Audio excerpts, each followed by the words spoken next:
Several U.S. lawmakers have condemned the vandalism of a Hindu temple in California that took place this week. Taking to X, Barbara Lee expressed her anger at the incident. She said, and I quote, "I unequivocally condemned this attack on Swami Narayan Mandir Hindu temple in California.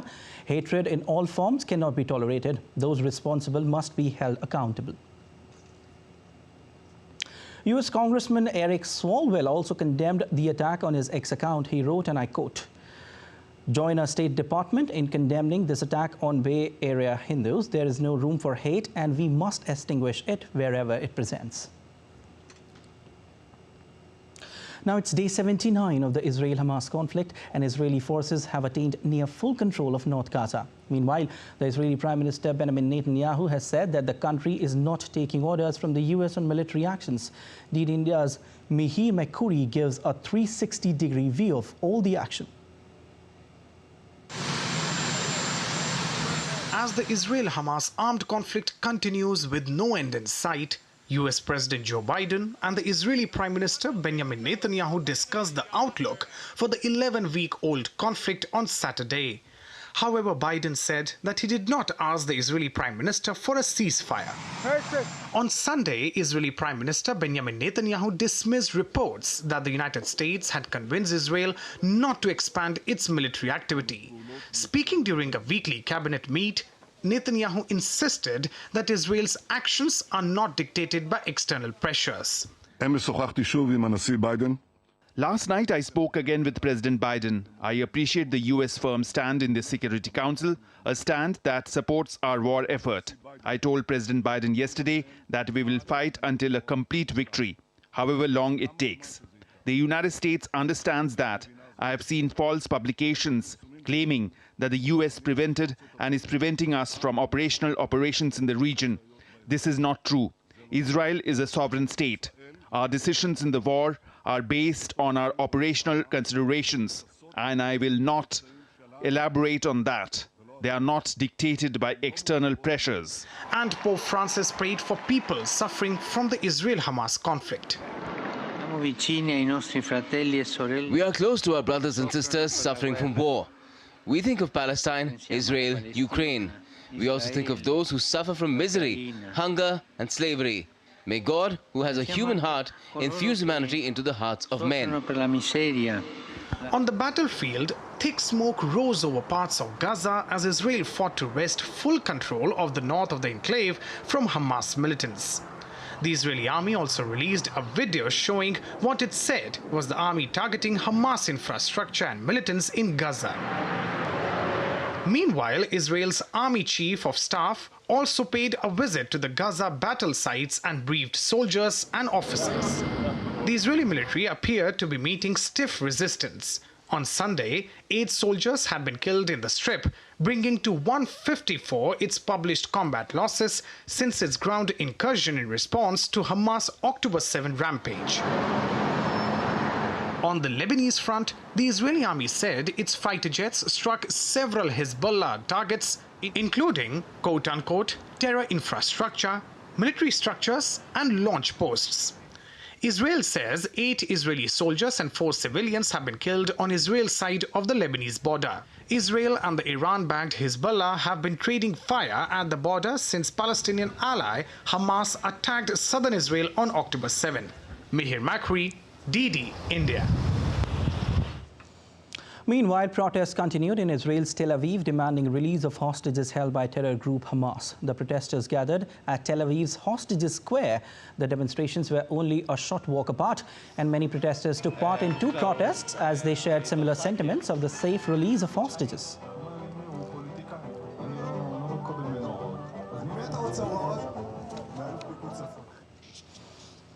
As the US accused Iran of a drone attack on a chemical tanker in the Indian Ocean, the Iranian Navy displayed its new cruise missiles. As per the Iranian naval chief, reconnaissance helicopters, drones and marine cruise missiles with a range of 1,000 kilometers were among the new weapons added to the Navy's arsenal. The missile is completely intelligent. During its flight operation, it has the possibility to define new targets intelligently and through the mother system itself. And in Germany, police searched churchgoers at Cologne Cathedral on Christmas Eve on Sunday, following indications of an attack planned for New Year's Eve and in the wake of government warnings in recent weeks about a rising threat level. The security measures were a precaution to ensure everyone's safety. German media earlier reported that security authorities in Austria, Germany and Spain had received a tip-off an Islamist group intended to carry out attacks during the Christmas and New Year festivities. Austrian police said in a statement they were increasing security on churches and Christmas markets, given a heightened state of alert.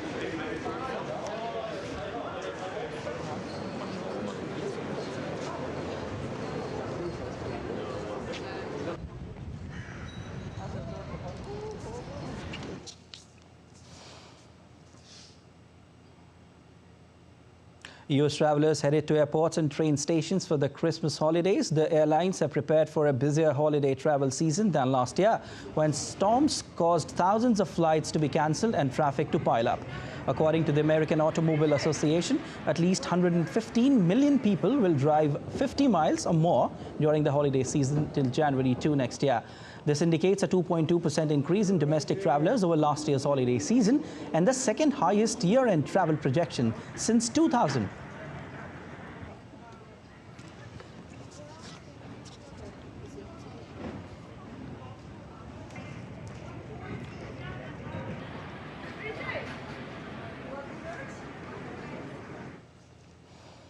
V. Muralidharan, the Minister of State for External Affairs of India, participated in a community event in Fujairah, UAE, where he aimed to address and evaluate the diverse challenges encountered by the Indian diaspora. The gathering brought to the forefront various concerns expressed by the community, including passport tatkal issues, implementation of Aadhaar cards for non-resident Indians, among others. In his address, the Indian minister touched upon the significance of recent legislative changes, citing them as essential steps towards achieving the vision of a developed India.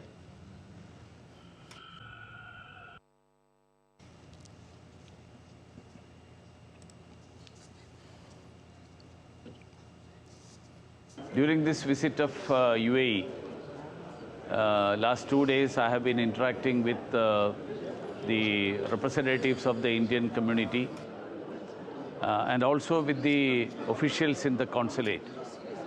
Prime Minister Narendra Modi ji has been always putting across the point that the government of India is there for the welfare of every Indian, wherever he stays.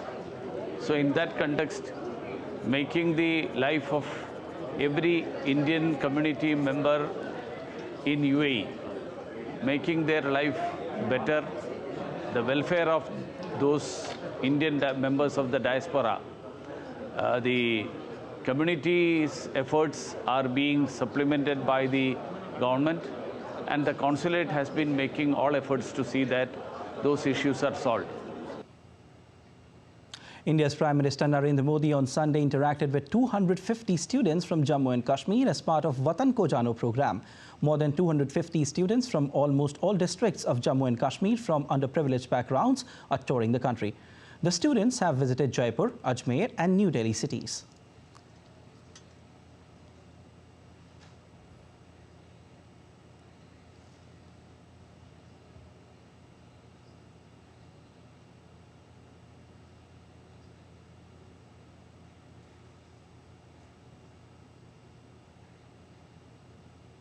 Well, counter-terror cooperation between France and Niger ends as last batch of French troops deployed to junta-ruled Niger finally left the country. The withdrawal comes after military junta in Niger seized power in July and made France's military withdrawal one of their key demands. In response, France has announced the closure of its diplomatic mission in Niger for an indefinite period. The French soldiers were deployed as a form of military cooperation to help Niger fight a decade-long extremist insurgency. However, the withdrawal has triggered fears of weakening the fight against an insurgency, not just in Niger, but also in the wider Sahel region.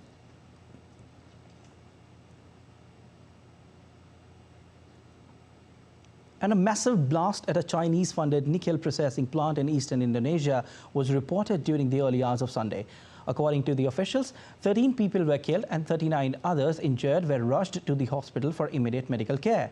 Reportedly, the first explosion triggered several other explosions because there were many oxygen cylinders used for welding and cutting furnace components for the repair. Further details are awaited as investigations into the incident are underway.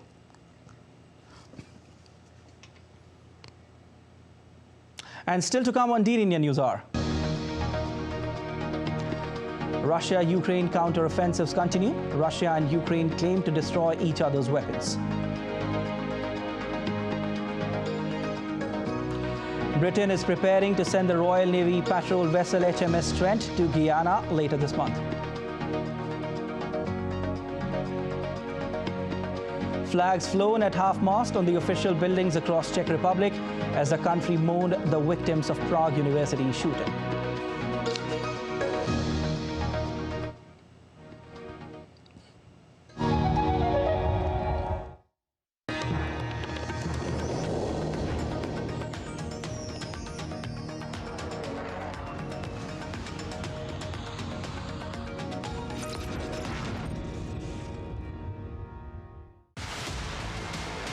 India's huge leaps towards becoming self-reliant in defense sector. Policy changes enabling increased involvement of private sector. From humanitarian assistance to rescue operations. Increased synergy among armed forces through joint military exercises. Watch Echoes 2023, India's defenders at these times only on DD India.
Welcome to India's holiday capital.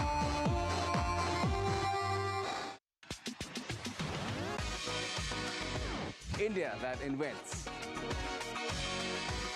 India that innovates. India that excites.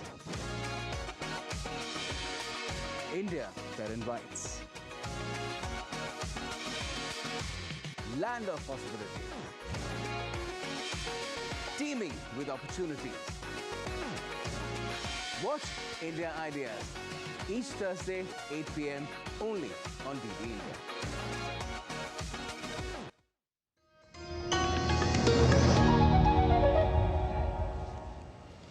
Welcome back. You're watching DD India News Hour. I'm Siddharth Bharadwaj. And Russia-Ukraine continues their counter-offensives against each other.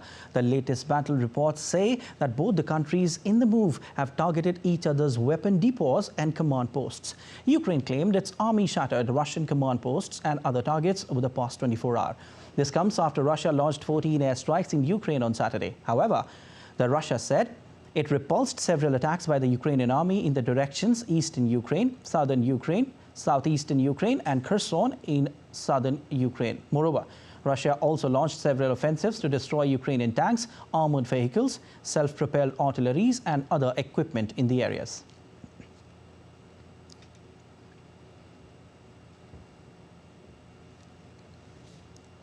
In a first, Ukrainians will celebrate Christmas this year on December 25th instead of January 7th as part of several moves to erase Russia's historical influence on Ukraine.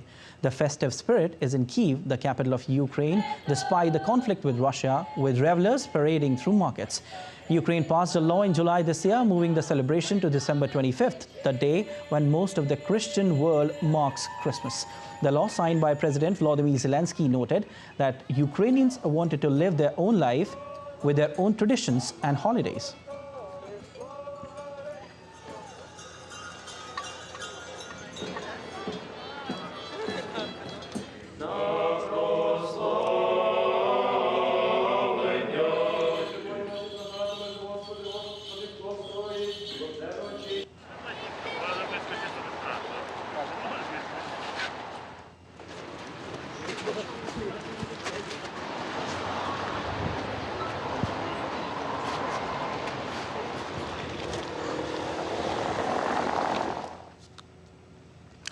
India's External Affairs Minister Dr. S. Jaishankar will visit Russia on 25th to 29th of December 2023 as part of ongoing high-level exchanges between the two sides.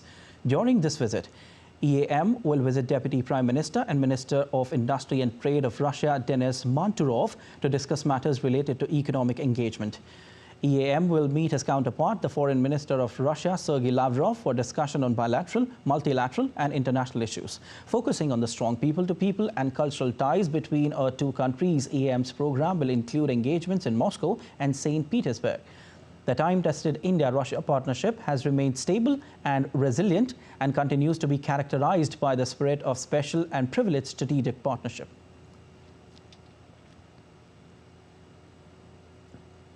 Now, Britain is preparing to send the Royal Navy patrol vessel HMS Trent to Guyana later this month. The deployment follows a visit by British Junior Foreign Minister to Guyana earlier this month, intended to offer the UK support for the country. Guyana and Venezuela agreed earlier this month to avoid any use of force and not to escalate tensions in the long-running dispute.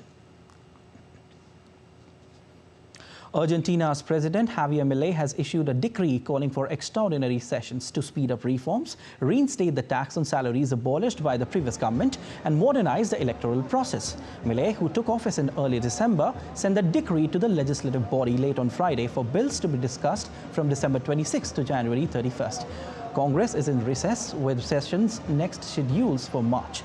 Earlier this week, Milei proposed more than 300 measures to deregulate the South American country's economy, including eliminating price controls and bureaucracy to help promote industrial activity.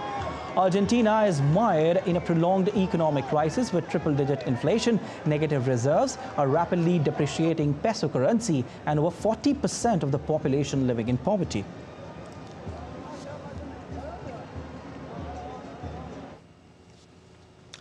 The Czech Republic mourned the victims of a shooting at Charles University in capital Prague, which left 14 people dead. Czech President Petr Pavel attended a mass in Prague on Saturday to remember the victims of the country's worst mass shooting. A day of national mourning observed by the entire Central European nation for those who lost their lives in mass shooting.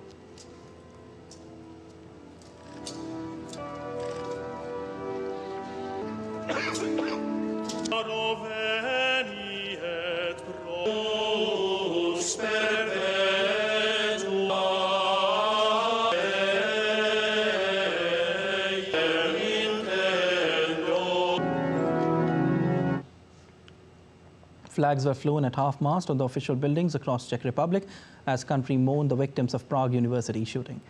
Bells rang across the Czech capital as rain pelted hundreds of candles and flowers laid in tribute to the victims as mourners stood in silent tribute for a minute. Czechs at the memorial outside Charles University said a minute of silence for the victims was a strong and powerful moment as they never had such experience before.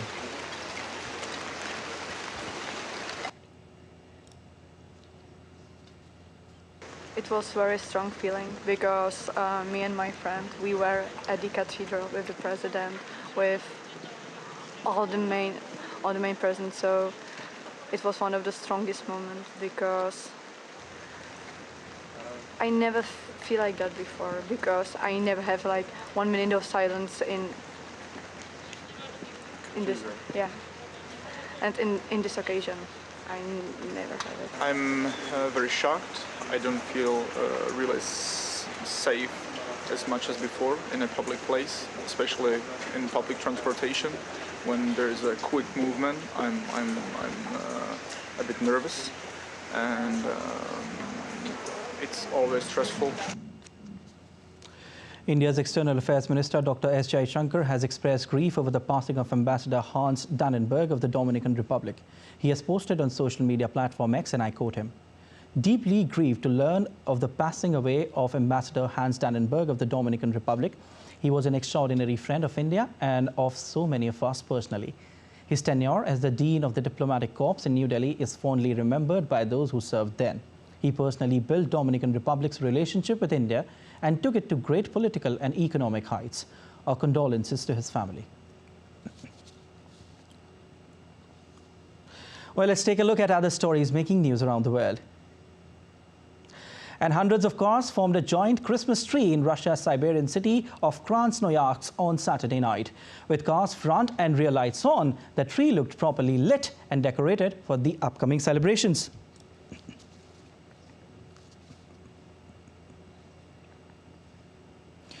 Ukrainians will celebrate Christmas this year for the first time on December 25th. The festive spirit is in Kyiv. Ukraine passed a law in July this year, moving the celebration to December 25th, the day when most of the Christian world marks Christmas. And around 100 actors and musicians are staging a performance recreating the birth of Jesus Christ in a cave in Slovenia. Visitors can watch the story told in 16 scenes strung along 5 kilometers underground in Postonia Cave.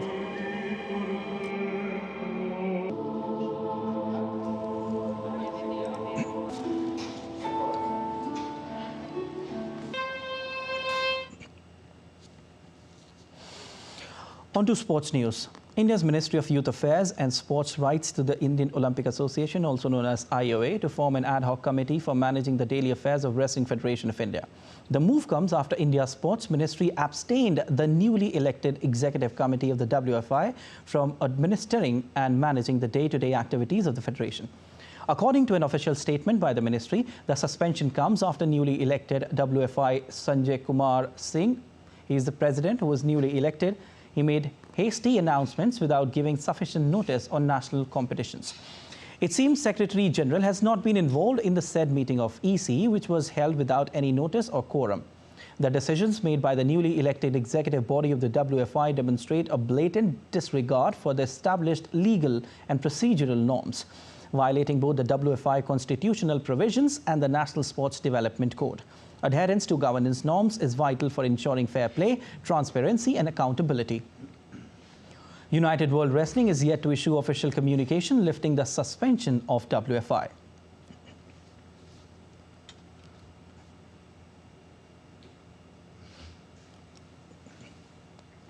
India women cricket team secured an 8-wicket victory against Australia women in a one-off test match in Mumbai. This is India women's first test win against Australia in 11 games since 1977. Dominating from the start, India bowled out Australia for 219 on day one. Shafali Verma and Smriti Mandhana's stellar performance, coupled with contributions from Richa Ghosh and Jemima Rodriguez, gave India a 187-run lead. In the second innings, Sneh Rana's 4 for 63 restricted Australia to 261, despite Talia McGrath's half-century. Chasing 75, India achieved the target with an unbeaten 38 by Smriti Mandhana, sealing the win on day 4. Harmanpreet Kaur and Rajeshwari Gaikwad's crucial dismissals further highlighted India's all-round excellence. Praising the women's cricket team for their win, Indian Sports Minister Anurag Thakur congratulated Indian team and women in blue and wrote on X, "The team is simply unstoppable."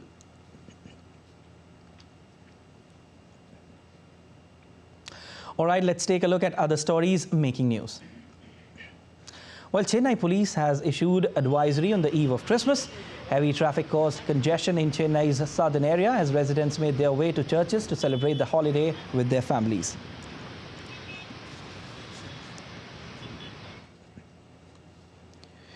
Indian Navy is all set to commission its latest stealth-guided missile destroyer Imphal on December 26th. India's Defence Minister Rajnath Singh will serve as the chief guest of the event. The event marks the formal induction into the Navy of the third of 4 Visakhapatnam-class destroyers indigenously designed and built. India on Sunday saw a dip in the daily COVID-19 cases, with the country registering 656 infections in the past 24 hours. On Saturday, India recorded a total of 752 cases in the past 24 hours. According to India's Health Ministry data, the active cases in the country have increased to 3,742. India's sand artist Doordarshan Patnaik created a sand art at Eastern Puri Beach depicting Santa Claus using 2 tons of onions on Sunday.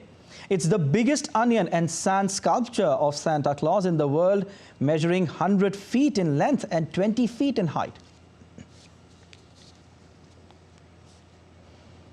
And still to come on DD India News Hour, we will discuss on Indian Navy rescues commercial ship from Arabian Sea. Stories about Viksit Bharat Sankalp Yatra that is being undertaken across India.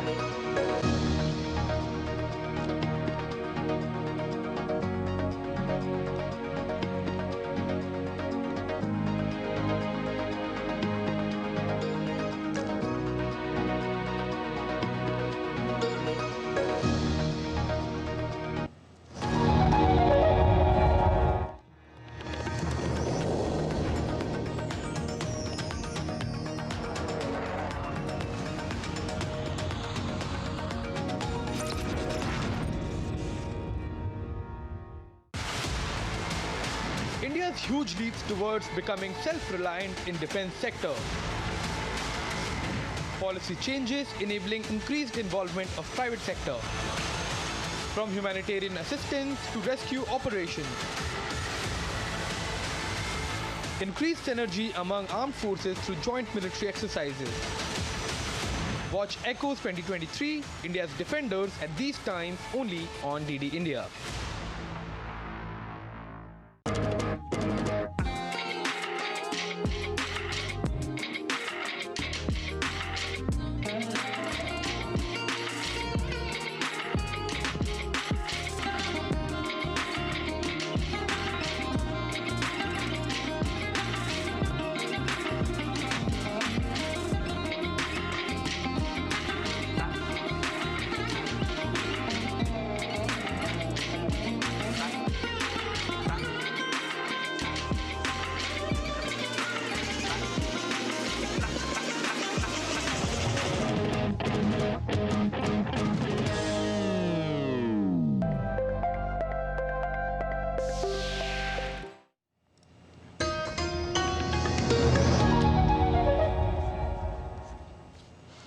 Welcome back. You're watching DD India News Hour. I'm Siddharth Bharadwaj, and let's have a look at the headlines once again.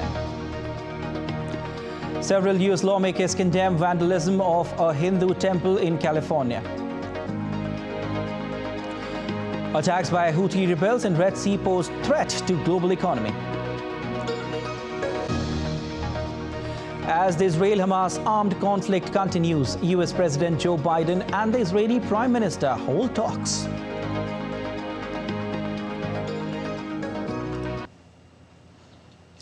Houthi rebels in Yemen have stepped up attacks on vessels in the Red Sea since November 19 to show support for Hamas. These attacks have not just disrupted the key trade route, but also posed a threat to the global economy. More in this report.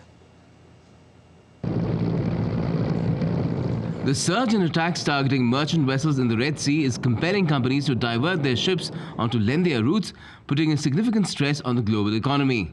In the past week, Houthi rebels in Yemen have fired missiles at container ships in the Red Sea. Houthi representatives have declared their intention to continue with attacks targeting ships associated with Israel in any capacity. They cite their support for Hamas and express these actions as a form of protest against Israel's military operations in Gaza. Major shipping entities like Maersk, Hapag-Lloyd and MSC have opted to avoid the Red Sea.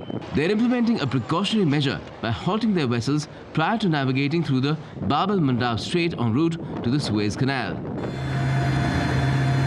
The Indian Navy's mission-deployed platforms demonstrated prompt response to a maritime incident in the Arabian Sea involving a missile or drone attack on empty Camp Pluto. Reacting quickly, the Indian Navy diverted a maritime patrol aircraft which was undertaking routine surveillance in the area.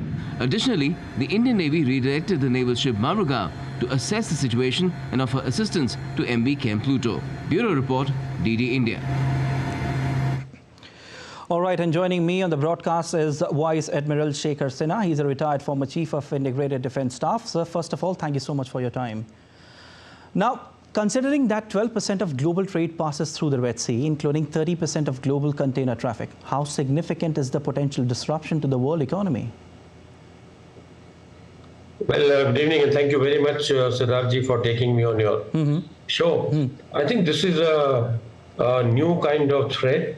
Red Sea is a very busy area, as you know, and I would say that this will call for concerted effort by major seafaring countries who are transiting through Red Sea, which links the Mediterranean to the Arabian Sea. Okay. And they will have to be escorted in some kind of escort formation, like we did escort as far as the anti-piracy operation is concerned. But these will have to be escorted along with the warships, who will immediately start taking on anti-missile measures or anti-drone measures, being in the vicinity of not one ship, but maybe number of these merchant ships.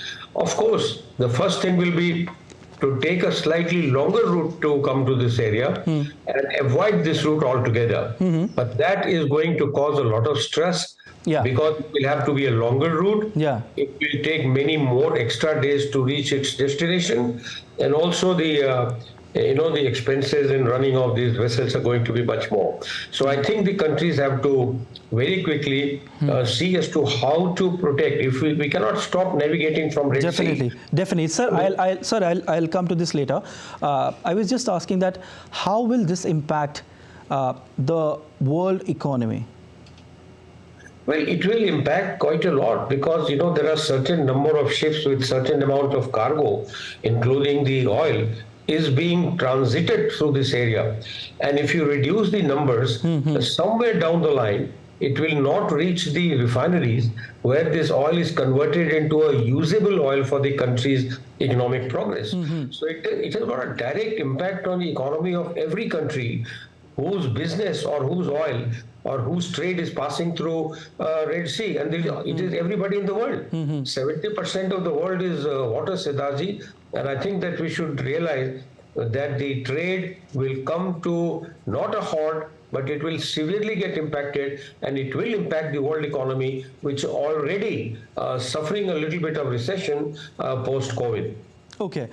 Now, so some big shipping companies have decided not to use the Red Sea. I mean, they are instead taking the longer route. So how might this impact fuel and operating costs for shipping companies, and how could these costs trickle down to consumers? Well, that is the first immediate impact, because if you take another 4 or 5 days of sailing time by going around the African coast, then you're looking at more consumption of the fuel by the ships themselves. They'll have to hire people for longer, and they will reach the destination that much later. So obviously these losses will ultimately have to be made up by charging the consumer in every product more than what he pays now. And therefore, they say the growth is by demand is increasing. The demand is likely to fall because it becomes very expensive. Then people will not like to buy those items, and it will affect the economy directly in all the countries. So I think it's a very serious matter, and I think that there has to be some discussion done with the Iranians who are supporting the Houthis to see that it does not impact the common trade. But it looks very unlikely. It looks very unlikely, and I think the world has to be ready for this alternate economic impact. So are you trying to say, sir, that ultimately the consumers will be suffering as a repercussion of this? No, you're absolutely right. Because tell me, this extra cost, where will it come from? Ultimately, you and I will be paying it in form of higher prices, or maybe those countries will put a cess. Just like any other pandemic. You had a cess to collect extra money for that, and I would be surprised if they will have to put a cess on that. Again, it puts from your pocket in my pocket. Also, sir, now. How are oil and gas price jumps following the news of the attacks likely to impact various sectors of the global economy, and what regions are particularly vulnerable, if you could just tell us? Well, the reasons of the...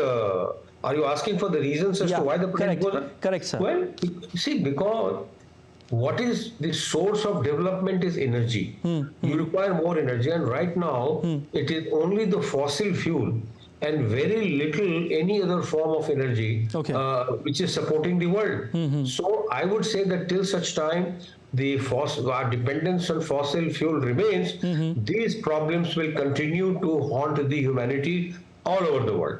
And therefore, shifting to alternate, so it might just push the inventions which are required for alternate source of energy. For example, for vehicles, or hydrogen, you got electronic vehicles, maybe many more, nuclear energy, wind energy. The alternate sources of energy will become very, very more important to be used into daily lives. Okay. Now, sir, coming on to what you were saying in the beginning, now what measures or strategies could be employed at the international level to counter the potential economic fallout from the disruptions in the Red Sea?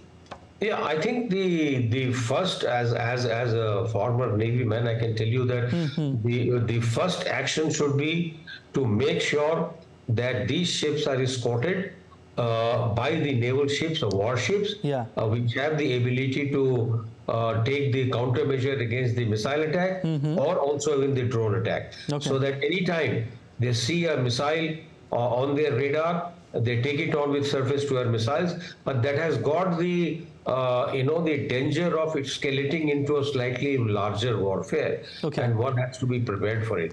And therefore, negotiating with the Houthis or the Iranians who seem to be supporting them to make sure that the trade routes are not hampered by, this is a totally new form of warfare. This is almost what is called the economic warfare. Economic warfare is, its source of a lot of disturbances in the world.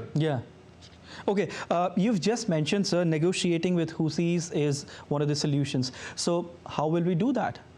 What is the way to do that? If you could just tell us a bit about that. I guess, the international organizations, there are organizations in the United Nations, there are organizations in Norwegian, Scandinavian countries who are constantly doing these negotiations as far as the human development and world economy, who don't form part of any other group, but they will talk about human rights. They will talk about as to, okay, you are doing this to harm particular country, but this is going to harm everybody else, entire population. And therefore the negotiations will have to be done by these teams. And I think the UN has a very important role to play here, Azataji. Okay.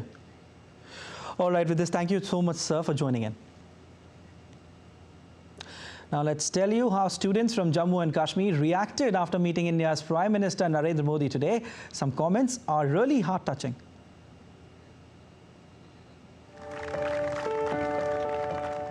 It was really amazing.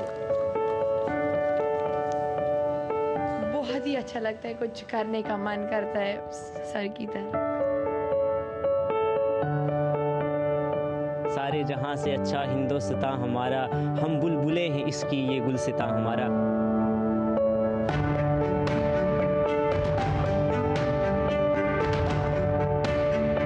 मुझे बहुत अच्छा लगा आज prime minister Modi ji से मिलके. मुझे बहुत खुशी हुई क्योंकि मैंने आज पहली बार देखा. मुझे यकीन ही नहीं हो रहा था कि वो हमारे सामने, और उनकी बात मुझे अच्छी लगी कि उन्होंने बोला मैं हर काम में मुझे थकान महसूस नहीं होती. वो मुझे बहुत अच्छा लगा. मुझे बहुत अच्छा लगा इधर मिल के। हमें मतलब लगता नहीं था कि हमें ये मौका मिलेगा इधर आने का। बहुत ही अच्छा लग रहा है इस स्टेज पे। श्रीनगर जैसे हमारा लाल चौक ज़्यादा फिट नहीं था, अब वो बहुत ही अच्छा लगता है। लाल चौक को देख के दिल्ली की याद आ जाती, तो हम इसके लिए शुक्रिया अदा करना चाहते हैं प्राइम मिनिस्टर। इससे पहले जो हमारी गवर्नमेंट थी उसमें हमने इतनी चेंजेस नहीं देखी है जितनी ये मोदी जी की गवर्नमेंट थी। हमारी जो ये गवर्नमेंट है ये बहुत सारी डेवलप करती है। जैसे कि मैंने मेट्रो राइडिंग की थी, इससे पहले मैंने कभी मेट्रो राइडिंग नहीं की थी।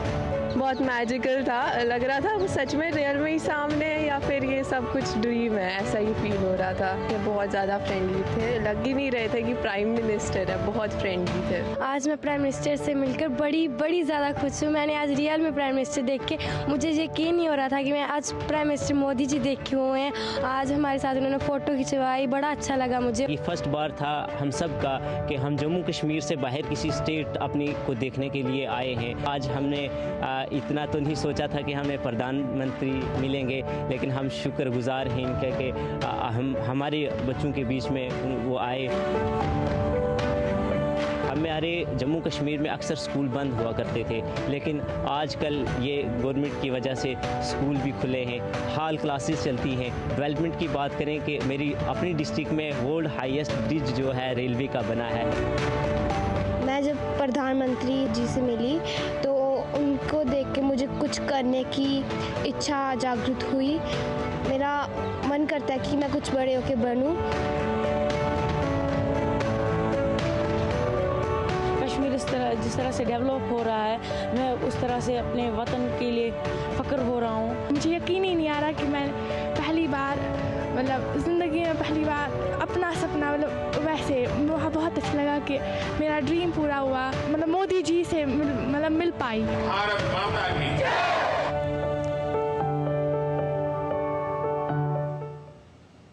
These were the students from Jammu and Kashmir, and Viksit Bharat Sankalp Yatra is being undertaken across India with the aim to attain saturation of flagship schemes of the government through ensuring that the benefits of these schemes reach all targeted beneficiaries in a time-bound manner.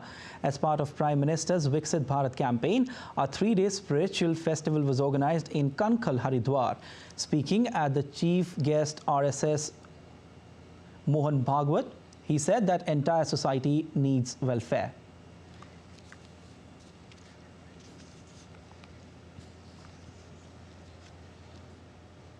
Well, still to come on DD India News Hour.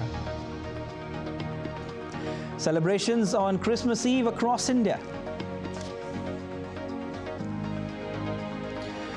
We will get all live inputs from our reporters from across the country on Christmas Eve.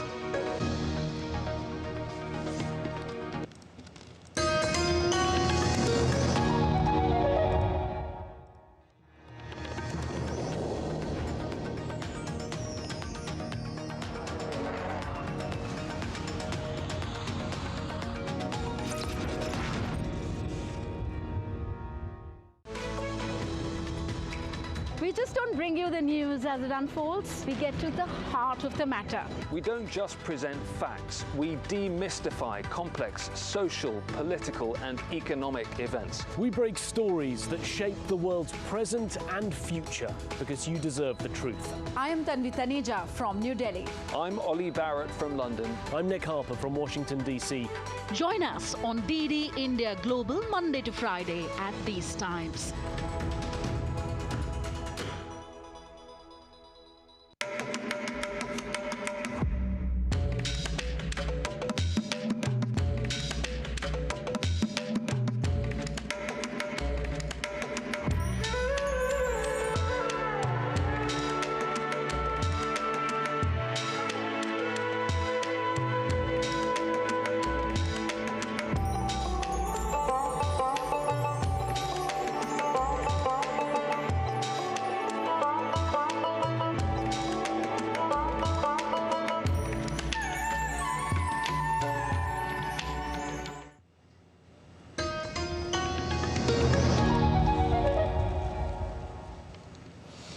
You're watching DD India News Hour and I'm Siddharth Bharadwaj.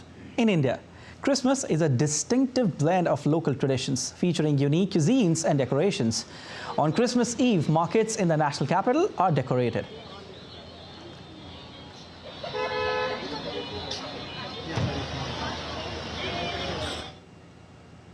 On Christmas Eve, churches in India are decorated to celebrate Christmas. People are flocking to the churches here in Delhi to witness the beautiful decorations and also pay their respect to God. Here's a story by DD India correspondent Dibyendu Mondal in Delhi.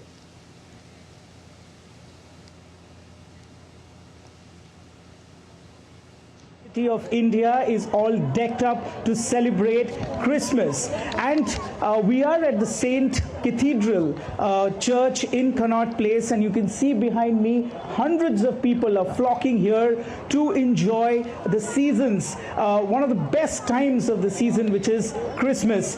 As you can see, people coming here lighting candle to pay their respect to the Lord here at India. And not just this, you know, people are flocking here, enjoying taking photographs in this chilly winter evening, awaiting the arrival of Christmas. Christmas is, of course, a season, a celebration of gifting, a celebration to spread love. And this is what we have been witnessing at this church here in the national capital of Delhi.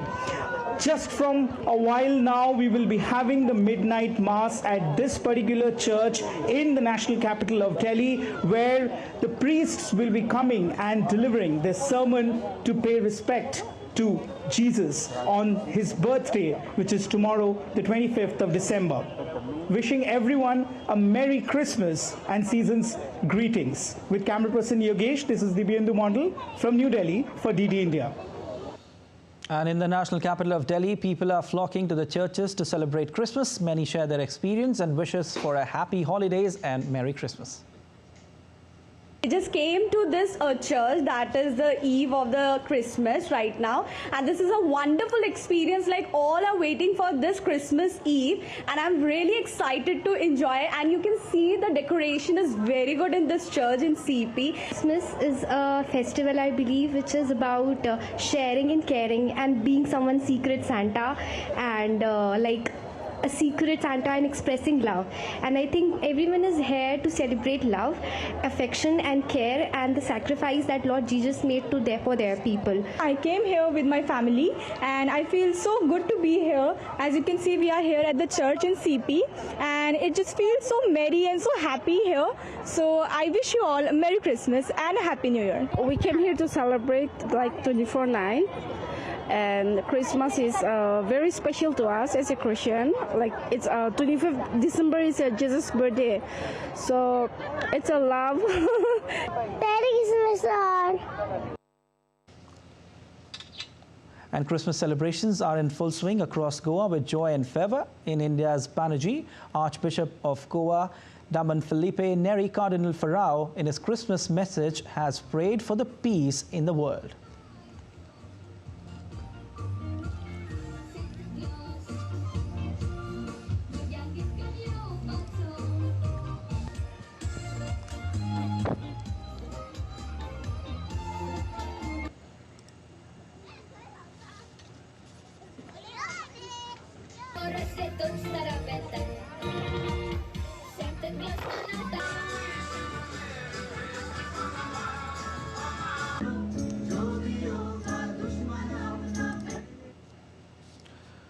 Well, for more details, we are joined by Chandu S. Nair, DD India correspondent. He's in Kerala.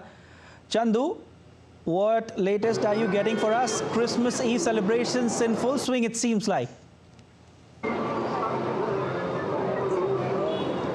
Yeah, it's in full swing here in Kerala, in capital city of Trivandrum, and with the traditional gaiety and enthusiasm, we are celebrating the Christmas, and the Christmas Eve is enjoying. Everybody is here in this cathedral. They are wishing each other Merry Christmas. As you know, that we here in Kerala, 19% of the 19% of the people are Christians. So this is the longest vacation we are getting apart from Onam. So everybody is celebrating the Christmas here in Trivandrum. Apart from this, after a few hours later, a few minutes later, the midnight mass will be held in various cathedrals and churches. As you know, there are diverse in Christian dominations and churches, and there are a lot of churches are here, and different timing is also there for the midnight mass and Christmas Eve mass. Holy mass will be taking place in other cities also in Kerala. It looks very beautiful, the decorations behind you. Now, Chandu, how are local communities coming together to mark the Christmas Eve? Yeah. Actually, local community also are coming, irrespective of religion, caste, and creed. People are celebrating. They are coming. Moreover, it is very foggy evening, and we are celebrating this Christmas Eve with great enthusiasm. Well, definitely. And Chandu, what role are businesses and local markets playing in creating a festive atmosphere on Christmas Eve? Actually, our Christmas has been started from the 1st of December this month, and now it's 25th day, because all the shops and extra special market has been opened for the local people to buy their products. And moreover, there are flower shows, and different shows are also held here in Trivandrum and other cities also. People are celebrating this Christmas more than every year, and we are in a joyful mood. Definitely, it's Christmas time, Chandu, and the atmosphere is certainly quite different. It's very happening. Now, are there any specific safety measures or precautions in place, for public gatherings during Christmas Eve? Yeah, of course, there are a lot of police has been deployed everywhere in the state and in each places. And moreover, people are aware of this festival season, and they are also enjoying with their kids and their family, all coming together this area, and police are also vigilant here. Okay. Now, how are educational institutions or religious organizations incorporating Christmas Eve into their activities? If you could just tell us about that. As I said, after the Onam, this is the longest vacation we are getting for the students and educational institutions. There are 10 days of vacation for the Christmas, after Onam. Christmas for the students, they will be getting 10 days vacation, and they are celebrating with family gathering and all. From every part, they are going to their respective family gathering areas, and they are celebrating it. All right, Chandu, stay with us. We've been joined by now our correspondent Dibyendu Mondal. He's in Delhi. Dibyendu, what are you getting for us? It seems like the Christmas Eve celebrations, they are in full swing. That's right, absolutely. We are at the Sacred Heart Cathedral in Connaught Place, and I'm sure you can see behind me, people have been queuing up here at this church ever since we have been here since evening. And it's already almost to be 10 o'clock, and there are people still coming in.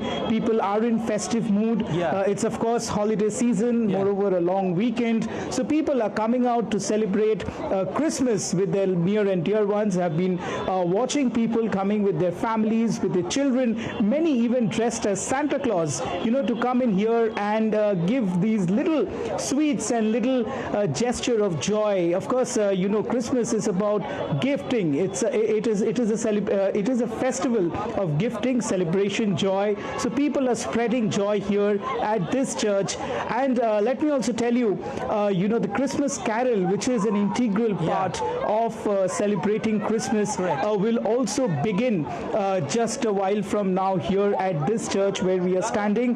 It's in the heart of the national capital in Connaught Place. So people are also waiting to hear the hymns of Christmas, which will be sung here in just about some time from now.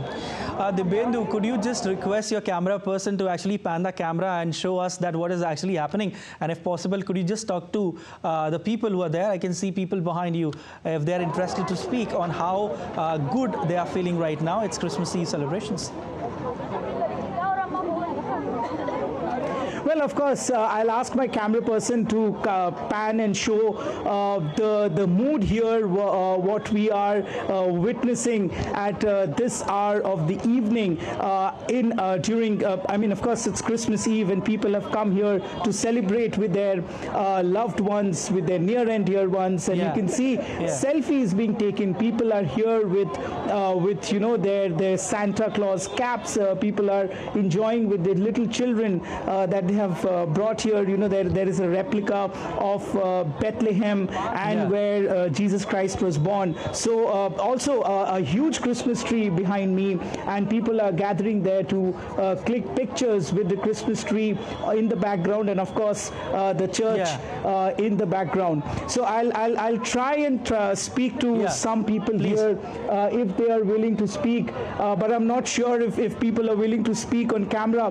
Ma'am, would you like to tell us about your feeling of Christmas? What is Christmas for you, and what have you come here for? No idea. Okay, well, Siddharth, as you can see, people are hesitant and in fact shy to talk on camera. We leave it there. I mean, we'll leave it here, you know, All right. Certainly, it's festive mood and everyone is looking happy and decoration is looking beautiful. Thank you so much, Divyendu, for your analysis.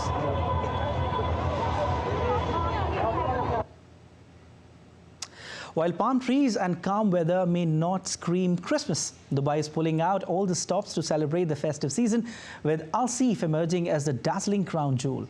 The historic waterfront district has transformed into a winter wonderland pulsating with festive spirit under the cool Arabian sun. Taking center stage is an impressive 39-meter Christmas tree standing tall as the tallest in the Middle East, adorned with 30,000 ornaments and illuminated by 6,800 LED lights. This majestic tree captures attention and draws visitors from all corners of the city. Festive markets, Santa meet and greets, and enticing holiday shopping deals abound, creating a truly magical atmosphere.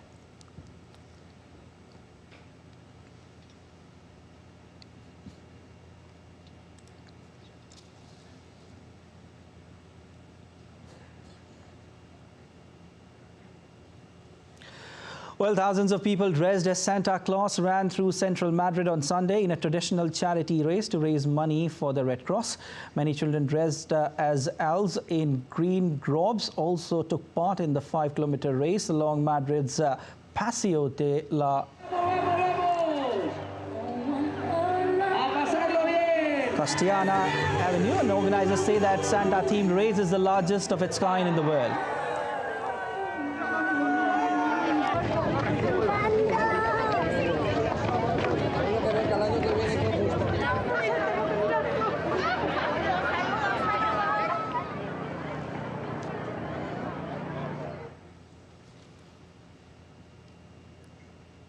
All right, and that's all for this edition of DD India News Hour. But let us know your thoughts on the news of the day. You can connect with us on Facebook, X formerly known as Twitter, and Instagram. We'll be back with more news as it breaks here on DD India. I'm Prasar Bharati from all of us here in Delhi. Thanks for watching DD India News Hour.